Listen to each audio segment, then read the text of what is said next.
सभी को मेरा प्यार भरा नमस्कार। दिव्यांजलि कक्षा 8 की पुस्तक में पाठ 8 पुनर्मूसको भव, इसका अध्ययन आज हम करेंगे, जो कि एक चित्रकथा है। चित्र के माध्यम से इसमें इस कथा का वर्णन किया गया है। सबसे पहले इस पाठ का जो शीर्षक है पुनर्मूसको भव, इसका अर्थ जान लेते हैं, जिसका अर्थ है कि पुनः मूसक भव मतलब हो। इस तरीके से अगर हम इसका अर्थ समझें तो पुनर्मूसको भव, फिर से चूहा बन जाओ, इस तरीके से यहाँ पर इसका अर्थ हुआ। अब इस पाठ में क्या विषय वस्तु है उसको हम जानेंगे। इस चित्रकथा में महातपा नामक मुनि तथा एक नन्हे चूहे की कथा है।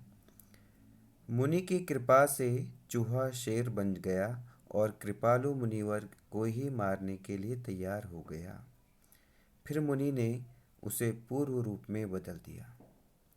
तो इस प्रकार से इस पूरे पाठ में इस कथा का यहाँ पर बताया गया है, प्रारंभ स्वरूप बताया गया कि इस तरीके से इस पाठ में कथा वर्णित है। अब आइए हम लोग देखते हैं संस्कृत में किस प्रकार से इस कथा को यहाँ पर दिखाया गया है। एक एक शब्द को हमें देखना होगा और उसको समझना भी होगा। पाठ है आपका, इसमें पहली पंक्ति है, आप चित्र भी देख सकते हैं, चित्र के माध्यम से भी सब कुछ यहाँ पर आपको समझ में भी आ रहा होगा। एकस्मिन् तपोवने महातपा नाम मुनि आसीत्। एकस्मिन् तपोवने, एक तपोवन में, महातपा नाम मुनि आसीत्, एक तपोवन में महातपा नाम के एक मुनि आसीत मतलब रहते थे। सह मुनि एकदा काकेन नियमानं मूषक शावकम् अपश्यत्। स मुनि, वह मुनि, एकदा काकेन नियमानं मूषक शावकम् अपश्यत्। उन मुनि ने, वह मुनि, एकदा मतलब एक बार, एकदा का मतलब क्या, एक बार, काकेन नियमानम, काकेन नियमानम मतलब कौवे के द्वारा कौवे के द्वारा लाए गए मूषक शावकम, मूषक शावकम मतलब चूहे के बच्चे को अपश्यत देखा। फिर क्या हुआ, आप लोग चित्र के माध्यम से भी देख सकते हैं कि यहाँ पर एक कौवा क्या है, ये कौवा एक चूहे को लेके आ रहा है और ऋषि ने उनको देखा। आगे आप लोग देखेंगे, स्वभावेन दयालुः मुनिः तम शावकम अरक्षत अन्नकणैः संवर्धत च। यहाँ पर अर्थ देखेंगे आप कि स्वभावेन, स्वभाव से, तृतीय व्यक्ति का प्रयोग किया गया है। दयालु मुनि, मुनि कैसे थे, दयालु थे। दयालु मुनि ही तम शावकम, उस शावक को, चूहे, शावक का मतलब होता है किसी भी पशु या पशु के जो भी हमारे बच्चे होते हैं उनको हम शावक कहते हैं। तो शावक का अर्थ है उस बच्चे को, तम शावकम अरक्षत, उसकी रक्षा की। यहाँ पे लंग लकार का प्रयोग किया गया है, अरक्षत, लंग लकार का प्रथम पुरुष एक वचन है। अन्न कणे ही संवर्धच्चा, अन्न कणे ही, अन्न कणों को के द्वारा, अन्न कण उसको दिए गए, संवर्धच्चा उसका क्या है, उसको बड़ा किया। संवर्धच्चा, अन्न कण ही संवर्धच्चा, उसको अन्न कणों को देकर उसको बड़ा किया। एकदा, एकदा मतलब एक बार, एकः विडालः, एक बिल्ली, तम मूषकम खादितुम, उस चूहे को खाने के लिए, उस चूहे को, मूषक को खाने के लिए, खादितुम में तुमुन प्रत्यय है, आप लोग देख सकते हैं। आगच्छत, आई। भीतम मूषकम दृष्ट्वा मुनिः अवदत् भीतम मूसकम, भीतम मतलब डरे हुए चूहे को, दृष्टवा, दृष्टवा मतलब देखकर, मुनि ही अवदत, मुनि बोले। दृष्टवा में अक्त्वा प्रत्यय है, आप लोग देख सकते हैं। क्या बोला मुनि ने उसको देखकर? मूसक, मूषक त्वम मार्जारो भव।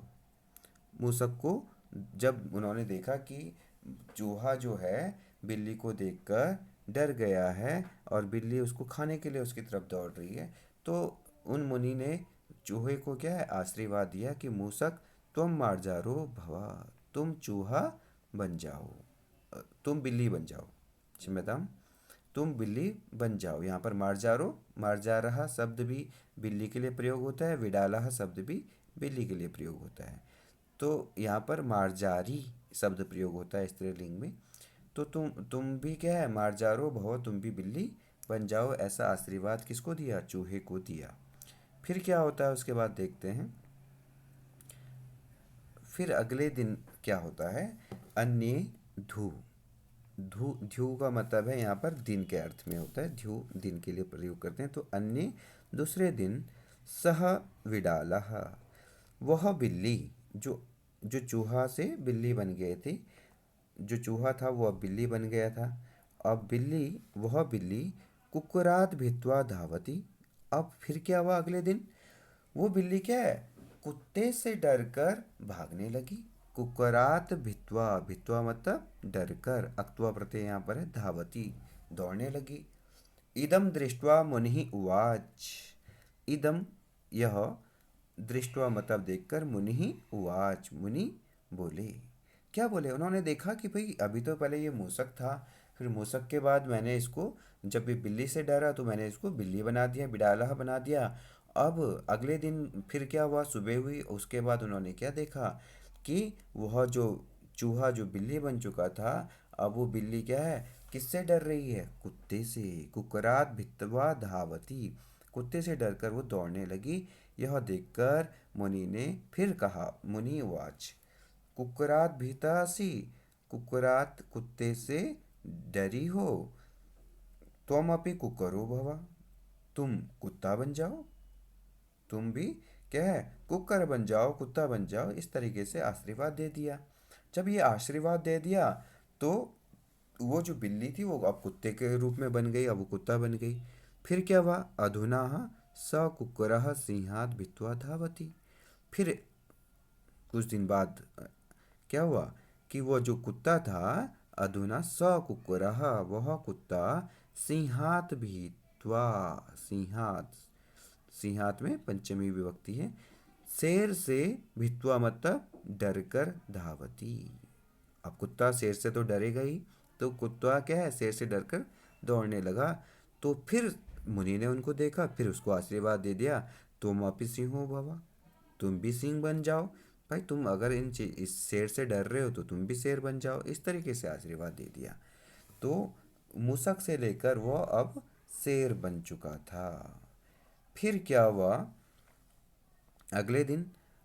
अब धीरे धीरे जब वो शेर बन गया तो अथ स, अथ स वह सिंह, वह जो शेर था, तपोवने एव वसति स्म। अब वह क्या तपोवन में ही रहता था, जहाँ पर वहाँ पर मुनि रहते थे। मुनि च तम स्नेहेन अपालयत, मुनि ने उसको भी क्या है उस शेर को भी स्नेह से अपालयत पाल रहे थे, बड़े स्नेह उसको बड़ा प्यार करते थे। तत्र वहाँ, तत्र का मतलब है वहाँ, सर्वे, तत्र सर्वे सभी, ऋषयः मुनयः, वहाँ सभी ऋषि मुनि ही, तम सिंहम दृष्ट्वा, तम सिंह मतलब उस शेर को, दृष्ट्वा मतलब देख कर, दृष्ट्वा यहाँ पर अक्त्वा प्रत्यय है, आप लोग जानते होंगे, यहाँ पर अक्त्वा प्रत्यय लगा, देख कर, परस्परम वदंती, परस्परम का मतलब है आपस में, वो वदंती बोलते हैं। क्या बोलते हैं? अयम महातपा मुनि मूसकम सिंहम अकरोत्। अयम मतलब यह, महातपा मुनि मतलब यह जो हुआ, यह महातपा मुनि, मुनि ने मूसकम सिंहम अकरोत्, चूहे को ही सिंह बनाया है, शेर बनाया है। इस तरीके से वहाँ पर आपस में कुछ ऋषि मुनि चर्चा करने लग रहे थे। फिर क्या हुआ, अब शेर ने सोचा कि कैसे, अब तो यहाँ पर क्या हो गया, अब तो मैं शेर हो गया हूँ, मैं बहुत बड़ा बन चुका हूँ, अब तो ये मेरी बेइज्जती कर रहे हैं। उससे बड़ी इंसल्ट फील हो रही थी कि यहाँ पर जो ऋषि मुनि हैं मुझे बार बार ये कह रहे हैं कि इनको तो महातपा नाम के मुनि ने ही क्या बनाया है, शेर बनाया है इस चूहे को। तो उसको बड़ी इंसल्ट फील हुई शेर को। तो शेर ने मन में सोचा, अब शेर क्या सोच रहा है, यावद अयम मुनि, यावद अयम, यावत मतलब, यावत का मतलब है जब तक, अयम मतलब यह मुनि, मुनि जीवति तावत में इयम अपकृति न दूरी भविष्यति। अब शेर के मन में आया कि जब तक ये मुनि जीवित रहेंगे तब तक ये सब लोगों को बताते रहेंगे, महातपा नाम के मुनि सबको बताते रहेंगे कि भाई मैंने तो इस चूहे को क्या है, शेर बनाया है। तो शेर ने क्या सोचा, जब तक ये मुनि जीवती तावत, तावत मतलब तब तक, तावत का मतलब है तब तक, में मतलब मम, मम का में भी यूज हो जाता है। तो मम मतलब मेरी, इयम अपकृति, यह, इयम यह अपकृति ना दूरी भविष्यति। अपकृति का मतलब है कि मेरी जो ये बेइज्जती है, अभी तो कीर्ति है, शेर से तो सभी डरते हैं जंगल में, हर कोई इंसान या प्राणी कोई भी शेर से डरता है। परंतु अब उसको ये लग रहा है कि मेरी जो बेइज्जती है दूर नहीं होगी, तब तक मेरी बेइज्जती होती रहेगी जब तक ये मुनि जीवित रहेंगे या जीवित रहेगा जो महातपा नाम के मुनि हैं, ऐसा शेर ने सोचा। फिर क्या हुआ, एतत् चिन्तयित्वा सिंह मुनिं मारयितुम् उद्यतो अभवत्। यह सोचकर, चिंतयित्वा सोचकर, सिंह जो शेर है, मुनिम मारयतुम, मुनि को, मारयतुम मतलब मारने के लिए, तो मुन पढ़ते हैं, उद्यतो अभवत, क्या हुआ, तैयार हुआ, उद्यत हुआ मतलब तैयार हुआ, उद्यतः अभवत हुआ है, यहाँ पर संधि हुई है तो इस तरीके से आप लोग देख सकते हैं। तो उद्यत अभवत, उद्यत हुआ, तैयार हुआ। फिर क्या होता है आगे देखते हैं। आप चित्र में भी देख सकते हैं कि शेर अब मारने का प्रयास कर रहा है महातपः नाम के मुनि को। तस्य कुविचारं ज्ञात्वा मुनिः शीघ्रमेव पुनर्मूषको भव इति उक्त्वा पुनः तं मूषकं कृतवान्। तस्य सिंहस्य, उस शेर के कुविचारम ज्ञात्वा, मुनि उस शेर के कुविचार को, बुरे विचारों को जानकर, ज्ञात्वा का मतलब है जानकर, मुनि उन मुनि ने, जो महातपः नाम के मुनि थे, शीघ्र में वह जल्दी से ही क्या किया, पुनर्मूषको भव इति उक्त्वा, क्या बोला उन्होंने, पुनर्मूषको भव। पुनर का मतलब है पुनः, मूषको भव यहाँ पे संधि है। तो क्या बोला कि पुनः फिर से मूषक बन जाओ, ऐसा बोलकर, इति उक्त्वा पुनः तम मूषकम कृतवान, फिर से उसको क्या कर दिया है, मूषकम कृतवान, उसको चूहा बना दिया। आप लोग देख सकते हैं चित्र में भी, अब वो फिर से क्या हो गया, चूहा उनको बना दिया उस शेर को। अब क्या हुआ, तो इस जो पाठ में, इस कथा के माध्यम से क्या संदेश मिलता है आप लोगों को, इस कथा के माध्यम से ये संदेश भी मिलता है कि जब आपके ऊपर किसी ने कृपा की है तो आप उनकी कृपा को, आपको मानना चाहिए। ये नहीं कि आप उन्हीं को ही नुकसान पहुंचा रहे हैं या उन्हीं का ही क्या है, आप कुछ उनकी बुराई कर रहे हैं। तो इस पाठ से ये भी संदेश मिलता है कि जीवन में हमें दूसरों का उपकार को मानना चाहिए। तो आइए आगे हम लोग देखते हैं। इसमें स्मरणीयम दिया गया है। स्मरणीयम का मतलब है आपको स्मरण करना चाहिए, याद करने योग्य चीज़ें यहाँ पर दी गई हैं। तो याद हमें क्या करना चाहिए, उन्होंने बताया है, कुछ चीज़ें इसमें बताई जाती हैं। उपसर्ग युक्त धातु का लंग लकार में रूप इस तरह बनाया जाता है। अब पाठ में कुछ प्रयोग आया था आगच्छत, ये भी प्रयोग आया था कि कह रहे हैं कि उपसर्ग युक्त धातु का लंग लकार में रूप इस तरह बनाया जाता है। अगर कोई किसी धातु में या किसी शब्द में उपसर्ग लगा हो और उसका लंग लकार का प्रयोग करना है तो उसमें इस तरीके से प्रयोग होगा। जैसे गम धातु है हमारे पास और उसमें क्या हो गया, आ उपसर्ग लगा होगा और हमें लंग लकार में भी प्रयोग करना है, तो उसका यूज कैसे होगा, आगच्छत। आगच्छत का मतलब है आया, पास्ट है, भूतकाल का है। लंग लकार भूतकाल में प्रयोग होता है, आप सभी लोग जानते हैं भूतकाल में प्रयोग होता है। तो क्या हो गया, आगच्छत का मतलब आया।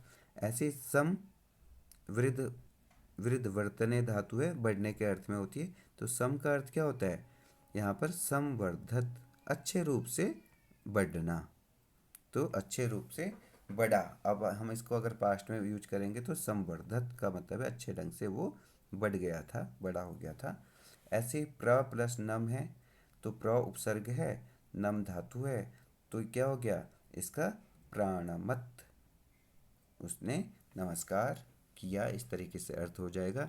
नी प्रापणे धातु होती है, नी नयने, इस ले जाने के अर्थ में ये धातु प्रयोग हो जाती है, किसी चीज़ को भी ले जाने के अर्थ में। जैसे कि मूसकम नियमानम मूसकम प्रयोग हुआ था आपके पाठ में, जब चूहे क्या है, जो कौवा चूहे को लेकर जा रहा था। तो नी उसके आगे आ उपसर्ग लगा तो आनयत यहाँ पर प्रयोग हुआ कि वह लेकर आया। या ऐसे ही विष धातु है, ठीक है, तो विष धातु है, ये भी क्या है, प्रवेश करने के अर्थ में वैसे प्रयोग होती है। इसके आगे उपसर्ग लगने से इसके अर्थ चेंज हो जाते हैं। तो उपविशत का अर्थ है उपाविशत, वो वहाँ पर बैठ गया, इस तरीके से अर्थ होता है। और अगर इसमें प्रउपसर्ग हो जाता तो प्राविशत हो जाता, उसने प्रवेश किया। तो इस तरीके से उपसर्ग लगने से धातुओं के अर्थ बदल जाते हैं, आप ये बहुत अच्छे से जानते हैं सभी बच्चे। परंतु ये लंग लकार के रूप यहाँ पर उन्होंने बताए थे कि अगर उपसर्ग वाले अगर शब्द हैं, धातु हैं, तो उसमें आप लंग लकार का रूप कैसे वो बनेगा, उन्होंने आपको दिखाया और अर्थ भी इसका आपको समझ में आ चुका होगा। अब इसके बाद आप लोग शब्दार्थ देख सकते हैं। शब्दार्थ यहाँ पे शब्दकोश दिया गया है। शब्दकोश आसानी से आप लोग समझ सकते हैं, आप लोगों को पता भी है, आप लोगों ने इसको पढ़ सकते हैं यहाँ से। एक अस्मिन तपोवने, एक तपोवन में, आप लोगों को ये पता होना चाहिए कि अगर तपोवने लिखा है तो आपको इसका अर्थ भी एक तपोवन में ही लिखना पड़ेगा। आसित का अर्थ होता है, एग्जाम में भी पूछा जा सकता है, तो था, आसित का मतलब था होता है, भूतकाल की क्रिया है। काकेन तृतीय विभक्ति है, कव्य के द्वारा, नियमानम ले जाया जाता हुआ, नियमानम, ठीक है, यहाँ पर ले जाया जाता हुआ प्रयोग हुआ है। मूषक शावकम, चूहे के बच्चे को, द्वितीय विभक्ति का प्रयोग है। अपश्यत देखा, लंग लकार। स्वभावेन स्वभाव से, दयालु दयालु होता है। अन्न कणे ही, अनाज के दानों से, अनाज के दानों से उसने चूहे को पाला था। संवर्धत, पाला पोसा, बढ़ाने के अर्थ में होता है। बिडालह, मार जा रहा, बिल्ली के लिए प्रयोग होते हैं। दोनों शब्द, दोनों आप लिख सकते हैं, एग्जाम में ये पूछा जाता है बहुत ज़्यादा, आप इसको देख सकते हैं। खादितुम, खाने के लिए, ये भी तुमुन प्रति का एग्जाम्पल है। आगच्छत, आया। भीतम मूसकम, डरे हुए चूहे को। दृष्टवा, देखकर। अवदत और उवाच, दोनों ही हमारे ये भूतकाल की क्रियाएं हैं। ये इसका अर्थ होता है बोला। कुकुरात, कुत्ते से, पंचमी विभक्ति का प्रयोग है कुकर शब्द का। भित्वा, डर कर, इसका भी, ये भी एग्जाम में पूछा जा सकता है, डर कर। इदम एतत, ये नपुंसक लिंग के प्रयोग है, यह के लिए प्रयोग होता है, जिसको आप दिस कहते हैं। सिंहात, शेर से। तम मतलब उसको। वसति स्म, रहने लगा। आप लोगों को एक रूल मैंने पहले भी समझा रखा होगा कि आप लोग देख सकते हैं कि अगर आपको पास्ट की कोई क्रिया नहीं आ रही है तो आप वहाँ पे उस वर्तमान काल की जो धातु है, लट लकार की वसति जैसे धातु, उसके बाद स्म लगा सकते हैं। तो रहने लगा, तो ये पास्ट में बन जाता है, उसका अर्थ भूतकाल में हो जाता है। इस तरीके से भी आप प्रयोग कर सकते हैं, सीख सकते हैं। स्नेहन प्यार से, ऋषयः मुनयः ऋषि मुनि संतों के लिए प्रयोग होता है। अयम का अर्थ होता है यह, जीवति का अर्थ है जीवित है, इयम मतलब स्त्रीलिंग का है, ये ध्यान रखना, स्त्रीलिंग में यह और पुल्लिंग में अयम बनता है, मतलब यह के लिए ध्यान रखना, अयम इयम। अपकीर्ति ही, निंदा, तब मेरा क्या होगी यहाँ पर, उसने कहा था ना मेरी अपकीर्ति ही होगी, यहाँ पर मेरी हमेशा निंदा होती रहेगी, इस तरीके से शेर ने सोचा था। तो दूरी भविष्यति, दूर होगी। चिंतयित्वा सोचकर, मारे तो मारने के लिए, उद्यता मतलब तैयार हुआ, रेडी हुआ। कुविचारम, उसके मन में बुरे विचार को, ज्ञातवा मतलब जानकर, ऋषि ने जान लिया था, महातपा मुनि ऋषि ने उनके उसके मन के, शेर के मन के विचार को जान लिया था। भव बन जाओ, हो जाओ इस अर्थ में होता है। उक्तवा मतलब कहकर, कृतवान कर दिया, में का मतलब होता है मेरा, मैंने बताया था इसमें मम भी प्रयोग हो जाता है। तो इस तरीके से आप लोगों के शब्दार्थ हैं, इनको आप लोग देख सकते हैं। एग्जाम की दृष्टि से आप लोगों को मैंने बता दी है कि संवर्धक भी आप लोगों को पूछा जा सकता है, संवर्धक इस तरीके से भी पूछे जाते हैं एग्जाम में। आगे हम लोग देखते हैं इसमें और भी अभ्यास कार्य आप लोगों का। अच्छा, अभी आप लोगों के यहाँ पर पर्याय पदानी दिए गए हैं। पर्याय पदानी का मतलब है पर्यायवाची शब्दों का भी यहाँ पर प्रयोग बहुत ज़्यादा हुआ था, इसलिए उन्होंने आपको यहाँ पर अलग से दिखा दिया कि जैसे कि आप देख सकते हैं यहाँ पर अपश्यत, अपश्यत का मतलब है दृष्टवान। अगर हम अपश्यत लंग लकार का एक वचन है और दृष्टवान में यहाँ पर प्रत्यय लगा दिया, अक्तवतु, तवतु प्रत्यय लगाकर दृष्टवान शब्द बन गया। तो मतलब ये पर्याय पदानी का मतलब है पर्यायवाची, आप लोग पर्यायवाची इसको समझ सकते हैं, पर्यायवाची। तो ये इस तरीके से प्रयोग होते हैं। दयालु, उदार हृदया, खादितुम भक्षयितुम भी प्रयोग कर सकते हैं। आगच्छत का आगतः, दृष्टवा का अवलोक्य भी प्रयोग कर सकते हैं। स्नेह प्रेमणा भी प्रयोग कर सकते हैं। अयम का असो भी कर सकते हैं। अपकीर्ति का मतलब है निंदा। चिंतयित्वा का विचिन्त्य, मारेतु मतलब हंतुम भी प्रयोग कर सकते हैं। उद्यत का सज्जः, ज्ञात्वा का विज्ञाय, उक्त्वा का वदित्वा भी प्रयोग कर सकते हैं अगर हम पर्याय पद की बात करते हैं। और कृतवान का अर्थ होगा अकरोत, मे का मम, जैसे कि मैंने पहले बता भी दिया था कि मे की जगह आप मम का भी प्रयोग हो सकता है पर्यायवाची में। पाठस्य पदानाम संधि विच्छेदा, संधि विच्छेद भी आप लोगों को यहाँ पर दिखाए गए हैं, संधि विच्छेद भी देख सकते हैं। यावत अयम, इस तरीके से दो शब्दों को मिलाकर ये शब्द बना है यावत अयम। तो को दो हो जाता है, एक रूल है, आप उसके अनुसार आप फिलहाल इसको इस तरीके से समझ सकते हैं कि दो शब्दों को मिलाकर यहाँ पर यावत अयम हो गया। ये तो हलंत है और इसमें मिल गया तो यावत पूरा हो गया, यम उसमें मिल गया। पुनः मूसको भवा, ये यहाँ पे पुनः है, मूसकः भवा, तीन शब्दों को मिलकर ये आपका क्या बना है, पुनः मूसकः भव, पुनर्मूसको भव बना। उद्यतो अभवत, उद्यतः और अभवत। ये आप लोगों को प्रश्न होता होगा बार बार कि यहाँ पर ये इस तरीके का एस का जो साइन है वो क्यों दिखाई देता है। तो एक रूल है, इसके अनुसार आप लोग देख सकते हैं कि जब भी दो शब्दों को आप लोग देखेंगे और दो शब्दों के बाद विसर्ग मतलब किसी शब्द के बाद एक विसर्ग दिखाई दे रहा है, उसके बाद आपको अवर्ण दिखाई दे रहा है अभवत, तो वहाँ पर इस विसर्ग के स्थान पर ओ की मात्रा हो जाती है। ये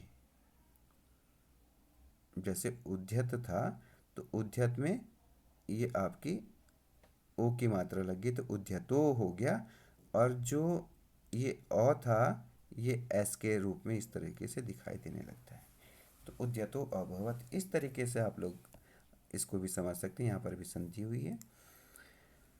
अगर हम आगे देखें तो पाठे प्रयुक्तानि अव्यय पदानि, पाठ में भी जो प्रयुक्त अव्यय पद हुए उनको भी हम लोग देख सकते हैं। एकदा मतलब एक बार, अधुना मतलब अब, यावत तावत जब तक तब तक, जब तक तब तक का प्रयोग है। अथ मतलब इसके बाद। अथ प्रारंभ के लिए भी यूज होता है और इसके बाद के लिए भी प्रयोग हो सकता है। पुनः का मतलब है दोबारा। अन्य धू ध्यू अगले दिन। अन्य इसमें भी संधि हुई है, जैसे कि मैंने बताया है कि अन्य, और यहाँ पर ध्यू इस तरीके से है, तो यहाँ पर संधि हो गई, तो अन्य धू इस तरीके से उन्होंने बना दिया। तो अन्य मतलब दूसरे दिन। नवीन धातवः यहाँ पर दिया गया है, नवीन धातवः। नवीन धातुवा है, तो नवीन धातु आप लोगों को प्रयोग की गई अस धातु होती है होने के अर्थ में। वस धातु है रहने के अर्थ में, वसति वसता वसंती। वृद्ध धातु होती है बढ़ने के अर्थ में, वृद्ध वर्तने धातु है, वर्धति वर्धता वर्धंती रूप बनते हैं। मारय धातु है मारने के अर्थ में, मारयति मारयता मारयंती। भी धातु है डरने के अर्थ में, विभेति विभता इस तरीके से रूप बनते हैं। धाव धातु है दौड़ने के अर्थ में, धावती। रक्ष धातु है रक्षा करने के अर्थ में, रक्षति। जीव धातु है जीने के अर्थ में, जीवती। वद धातु है बोलने के अर्थ में, वदति। क्री धातु है करने के अर्थ में, करोति। दृश्य धातु है देखने के अर्थ में प्रयोग होती है, तो पश्यति रूप बनता है। पाल धातु है पालने के अर्थ में, पालयति पालयतः पालयन्ति। आ प्लस गम, गम धातु होती है जाने के अर्थ में, अगर आ उपसर्ग लग जाता है तो आना अर्थ हो जाता है। गम धातु के साथ कोई भी उपसर्ग अगर लगता रहेगा तो उसके अनुसार उसके अर्थ बदलते जाते हैं, आप लोग जानते हैं इसको बहुत अच्छे से। ज्ञा धातु है, ज्ञा धातु जानने के अर्थ में होती है। तो इस प्रकार से आप लोगों ने देखा कि आप लोग धातुओं का प्रयोग भी इसमें, नई नई धातुएं भी आप लोगों को बताई गई हैं, तो इसका आप लोग अच्छे से प्रयोग कर सकते हैं। मुझे आशा है कि आप लोगों को ये पाठ बहुत अच्छे से समझ में आया होगा और आप इसको अभ्यास करें, इसको देखें। बहुत अच्छी सुंदर कथा है, आप हिंदी माध्यम से भी इस कथा को समझ सकते हैं और समझ कर किसी को सुना भी सकते हैं। और इसके बाद आप लोगों का अभ्यास है, अभ्यास को भी हम लोग करेंगे। अभ्यास जो प्रश्न है इनका भी मैं अभ्यास आप लोगों को दूसरी वीडियो में करवाऊंगा। तब तक आप लोग इस वीडियो से इसका अर्थ को समझें। अगली वीडियो में आप लोग इसके अभ्यास वर्क, जो इसका अभ्यास कार्य उसको भी हम लोग अगली वीडियो में देखेंगे। तब तक के लिए आप लोगों के लिए धन्यवाद, थैंक यू। आप लोग इस चैनल को आगे जो आने वाली आपकी जो अभ्यास की वीडियो है उसको देखने के लिए भी आप लोग इसको लाइक एंड सब्सक्राइब और शेयर भी कर सकते हैं। जो आपके दोस्त हैं, अगर आपके कोई जानने वाले हैं जो भी इस बुक को पढ़ते हैं या और भी संस्कृत को सीखने में इंटरेस्टेड हैं, तो आप उनको भी ये वीडियो शेयर कर सकते हैं और वो भी इस वीडियो का लाभ उठा सकते हैं। आज के लिए धन्यवाद, नमस्कार।